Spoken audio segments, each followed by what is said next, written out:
My name is Emma, and I came from a family where love, tolerance, understanding, and kindness prevailed. In short, I grew up in a healthy and positive environment. I am not used to a home where insults, bullying, and shaming are normalized. My parents made sure that I am always disciplined and scolded gently and with respect.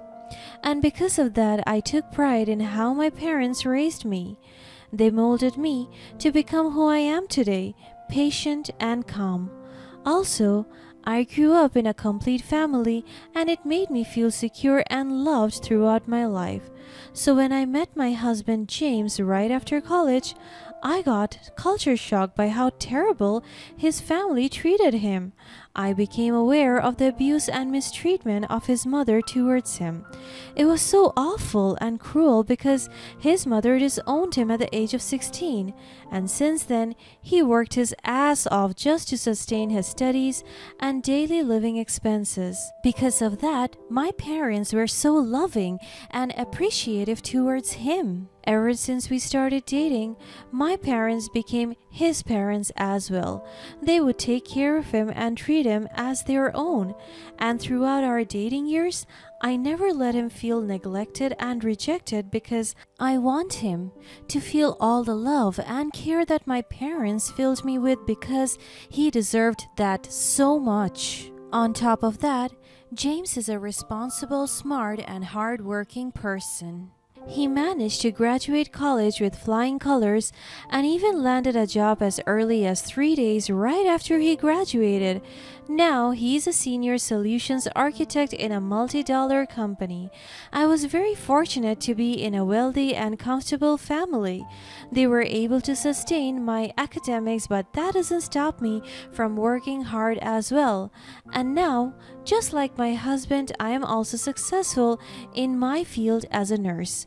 We dated for almost 4 years, and I can truly testify that our relationship was healthy and very happy. And after that, we decided to get married. We settled in a house gifted by my uncle, my father's cousin, to him. They are very close, and because my father wanted to honor him, he gave it to me as our new home. I never met my uncle, but my parents told me that he was very wealthy. He was the one that helped us with our family business. I wish James and I would meet him someday so that we can thank him personally. I just knew that his name was Arnold Vera. Now, we have been married for 2 years and we were expecting a baby girl soon. Our marriage was light and cozy. Everything seemed perfect. Whenever we fight, we immediately do everything to resolve the conflict. But there are times that James would sink into depression because his mother would still torment him. She never failed to remind him of how unlucky she was to have him as her son. She would insult him now and then, and what is much worse, after she insulted him, she would ask for money. It pains me to see James, a very humble and kind man, be mistreated by his mother. She is heartless. I hated her so much that there were times when I wanted to talk back to her, but James would always stop me from doing so. I have never been one to take revenge, but the way my mother-in-law Alina treated my husband pushed me beyond my limits. Our lives were marred by her favoritism, greed, and heartless actions. It all began with Alina's bitter resentment towards my husband James. She blamed him for derailing her nursing career when she became pregnant with him at a young age.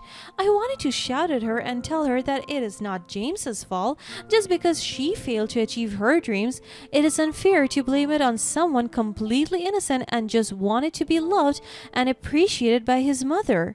Alina never stood as a mother to him. She abandoned and neglected him all his life, and I'm here to change that. Just like what I have said, my husband began to work hard for himself when he was 18.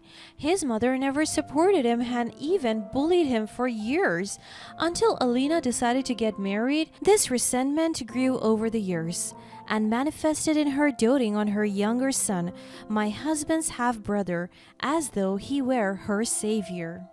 She believed he brought her luck because his father, her second husband, was wealthy. I could sense she was only using her new husband's money, as she acted so much like a gold digger. Moreover, Alina was never one to hide her disdain for me. From the moment James and I started dating, she made it abundantly clear that I was not the woman she envisioned for her son.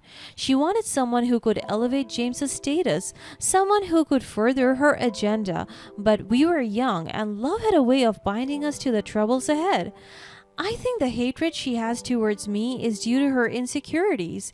She always wanted to be a nurse, and I'm a registered nurse and am currently practicing my profession.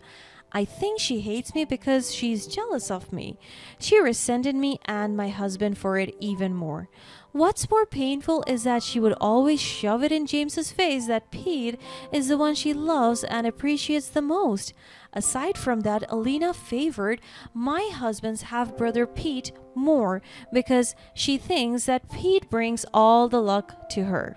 As time passed, I witnessed the stark contrast between how Alina treated James and his younger half-brother. Her favoritism was evident to anyone who cared to look. She doted on her other son, showering him with gifts and attention while treating James with coldness and contempt. It was as if she blamed him for the life she couldn't have due to an unplanned pregnancy. I could still remember a very heartbreaking scene at a family gathering. We were at the dinner. It was just me, my husband, Alina, and Pete. Her husband was not present because he was out on a business trip. I have never seen him yet. "Oh, Pete, my shining star, your father would have been so proud of you if he were still here." As she said those words, she patted Pete's head. Then Pete let out a self-satisfied grin. "Of course, Mom. I've always known that I was the favorite." I looked at my husband and he was so uncomfortable, and the atmosphere was so awkward. His mother never appreciated and affirmed him the way she did to Pete, so I held his hand and rubbed it gently and talked to him in a soft voice. "My love, you did a fantastic job at work today. Your dedication is commendable." Alina scoffed and rolled her eyes. "Commendable? I don't see why. He's just holding on to a mediocre job. He's useless. Just look at him." "Mediocre is right. James, you're just not cut out for success like I am." Pete laughed mockingly and Alina joined him. It's not about competition, Pete. I'm happy with where I am." "Stop it, Pete. Your arrogance is unbearable." Alina scoffed and rolled her eyes at me. "Oh, come on, Emma. Can't you handle the truth? James is nothing compared to Pete." "I have had enough of this, Mom. Why can't you ever appreciate what I do? You never said any good thing to me since I was young. You hated me all my life. I've never done anything bad to you. Why are you like this?" Alina just smirked at him. "Well, you ruined my life." Pete also smirked and insulted him once again. "Because there's nothing to appreciate, James. You're just a disappointment." "That's not true. James works hard and is a kind and caring person. He deserves respect. He doesn't deserve all of you." "Respect has to be earned, Emma, and James hasn't earned it." "I am done trying to earn your approval, Mom. I've spent my whole life seeking it, but I won't anymore." "Oh, look at you, trying to stand up for yourself? It's pathetic." I wanted to hurt Pete so badly, but I control myself. "That's enough, Pete. You and your mother are toxic, and you take pleasure in tearing James down." "How dare you speak to us like that, Emma? And how dare you treat James this way? He's your family, and you treat him like he's beneath you." I saw the tears falling from my husband's eyes. "I have had enough of your cruelty, Mom. Pete, I won't allow you to belittle me anymore." "Good luck trying to stand up to us, brother. You're a coward anyway." "I don't need luck. I have self-respect, something you both lack." After that scene, we flew out, and we never show our faces to them because our lives are better without them belittling us. As I reflect on the tumultuous events that unfolded in our lives, I can't help but remember the simpler times when James and I first fell in love. Our love was pure and unshaken, but the looming presence of his mother and spoiled and arrogant brother always cast a shadow on our happiness. James bore the weight of his mother's bitterness with remarkable resilience, but it took a toll on him. He longed for her approval, but it seemed forever out of reach. Despite everything, he remained kind-hearted, trying to mend broken relationships with his mother. But things took a darker turn after Alina's husband, James's stepfather, passed away. With his wealth now under her control, Alina's true nature was unleashed. She was already bad, but now she became worse. The grief over her husband's death seemed to fade quickly, replaced by a thirst for power and control. She got all of his money and influence, and I'm afraid that she will use her newfound wealth against us. Her behavior became increasingly ruthless as she flaunted her newly acquired fortune, and the worst thing did happen. One day she came rushing to our home and took over everything. They took over. I was pregnant at that time, and Alina dragged me out of my bed while Pete punched James and pushed him out of our house helplessly. We watched powerlessly as she manipulated the situation to force us out of our family home. It was a gut-wrenching blow, realizing that someone we once thought of as family could stoop so low. When her husband passed away, Alina's true color emerged. She reveled in her newfound wealth and power, feeling superior to everyone, including us. It wasn't long before she decided to seize control of our family home, the one my father had inherited from his cousin. The day we were forced to leave our home was heart-rending. As we walked away, I clutched James's heart, promising him that we would find a way to make things right. I held my womb and prayed that one day the tables will turn and karma will find its way to them. This house is ours now, so leave. I don't want to see the two of you messing around our new house. I was taken aback by what she said. Her new home? This is a gift from my uncle. You have no right to claim this. My uncle gave this house to us. Pete just laughed and showed me a will, and my eyes widened as I read a familiar name, Andrew Vera. My father owns this house. And Andrew Vera? Your father is Andrew Vera? Yes, and what about it? He is dead and I will have all of his money and property now. I'm a millionaire and all of you peasants will bow down to me. So get out of here because I'm reclaiming what is mine. My uncle is Andrew Vera. They both laughed as if I said a joke, but I just gave them a smirk and stern look that made them feel uncomfortable. They went silent. I stood up. Then my husband. You will have the house, but vengeance will be ours. After I said that, the both of us walked away. I couldn't believe that my uncle is Alina's husband. I now have the upper hand. Alina had no qualms about evicting us from our own home, leaving us devastated and homeless. Her actions were driven by a twisted sense of entitlement and greed, fueled by the belief that money could buy her happiness and respect. But I refused to be defeated. I couldn't stand idly by as she trampled on the lives of those I loved. My father had once told me stories of his kind-hearted cousin, my uncle, who had been generous and caring to his family. I was determined to expose Alina's deceit and cruelty. I had always been close to my father, and he often shared stories of his relatives.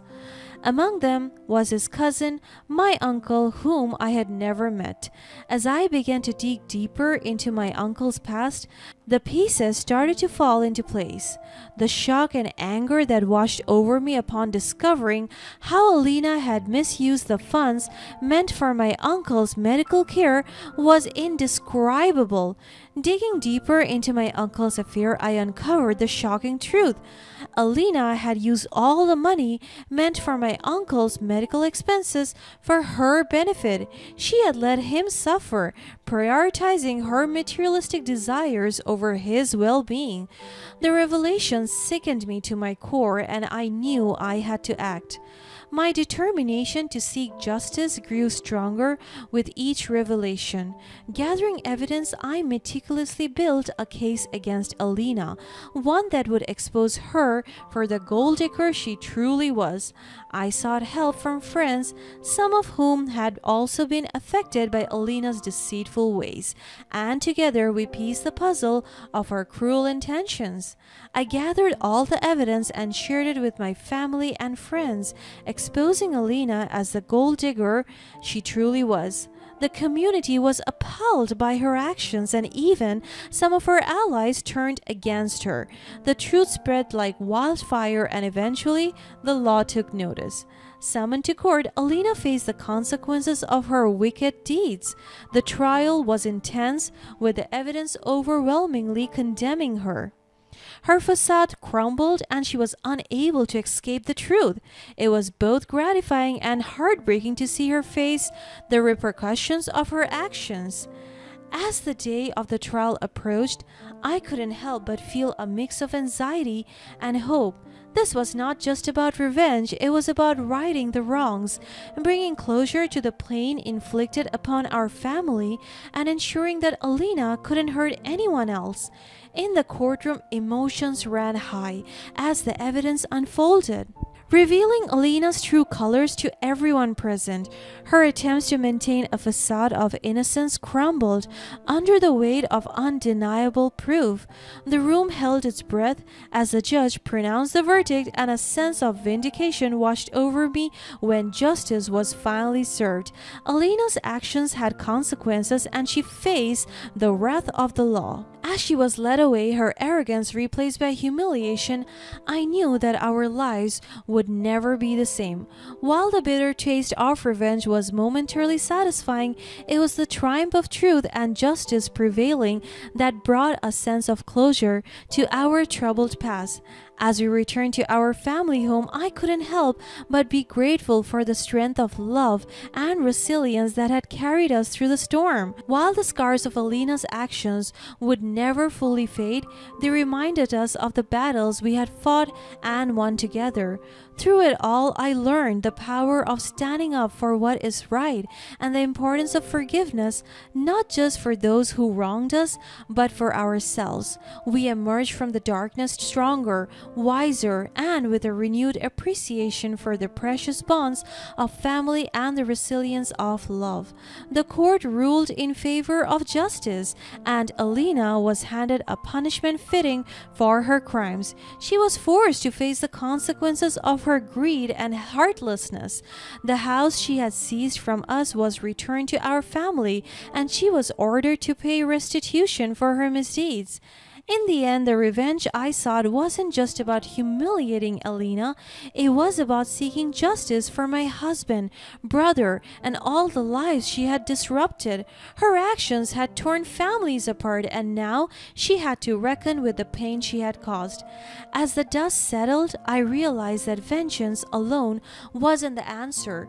While Alina faced the consequences of her actions, I chose to focus on rebuilding our lives, strengthening our bonds, and ensuring that the scars left by her cruelty would heal with time. Life moved on, and we learned to cherish the love we had for one another.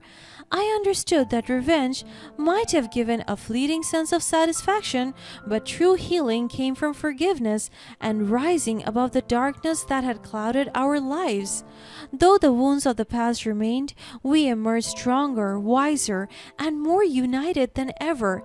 And as we stepped back into our family home, I couldn't help but feel a sense of triumph. Not just for myself, but for all those who had suffered at Lena's hands.